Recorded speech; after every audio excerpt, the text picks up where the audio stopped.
So I went from having pretty much a flat chest to having a pretty decent sized chest. So I figured I would share some of the exercises that I felt helped grow my chest the most. First off, we have dumbbell bench. So now with the dumbbell bench, I grab a weight that I know I can get 14 to 16 reps in, and then I usually do 4 sets of 15. If I can keep going past the 15, I will. I also like to do drop sets with these exercises. For those of you who don't know what drop sets are, it's when you start with the heavier weight and as you go on, you go down in weight. Now you can change the weight every set or every couple sets. I like to keep going until I can't get to 15 reps in, then I will go down in weight. I also tried something new when I was recording this video. So I started with a flat bench and then I inclined it a little bit, then some more sets, and then inclined it again and did some more sets. So for each increment, I did 4 sets of 15. And this led to a crazy pump and I could really feel it in my chest. I had a really good contraction and I recommend you guys trying that out as well. See if you get the same result. Then we got the barbell bench press. So typically I do the incline press, but I intend to start doing the flat bench again. I also tend to do close grip. Now that's just how I've done it for a while. It's just what I learned in high school, but now I'm starting to learn the wider grip and I'm going to try that a little bit more. I like to lift heavier in these sets and go lower in reps.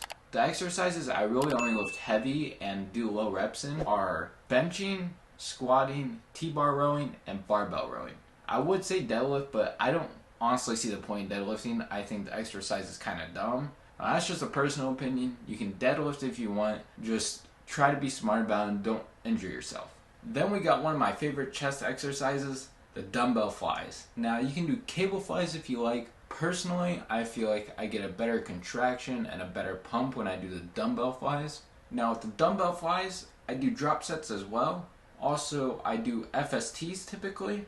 And if you don't know what FSTs are, they're where you do 7 sets of 8 to 12. And by the time you get done with your exercise, man, you got a crazy pump. I really recommend trying FSTs out. What I like to do with dumbbell flies is I try to go as down far as I can, gain a good deep range of motion, then bringing it up, and when I get the dumbbells back up, I like to squeeze the chest muscles, and it just allows me to get a good pump while doing it, and your chest just really feels it afterwards.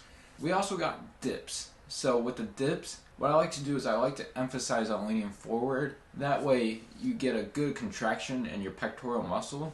Honestly, when I'm done with all the other chest exercises, I can't go straight into dip. Typically, if I try to do it right after I did all the chest exercises, I can barely get one in, if I can even get one in. What I notice is I can feel the contraction, I can get a better range of motion, and do more reps as if I wait until after I do my arms. And then usually I do 4 sets of failure. Now, as far as your reps for dips, you can do as much as you want. I try to stick around 15 at least, but like I said, I like to go to failure. And if you got to a point where your body weight is just nothing when you do dips, you can always get something to wrap around your waist and hang a weight underneath you to help add some more weight to make it more of a challenge for your dips. And by the way, each video I try to give you guys something that can help either motivate you, like the chest day. In the beginning I did the motivational speech. Then also I just like to provide value. Like this video I tried to explain some exercises I felt like helped grow my chest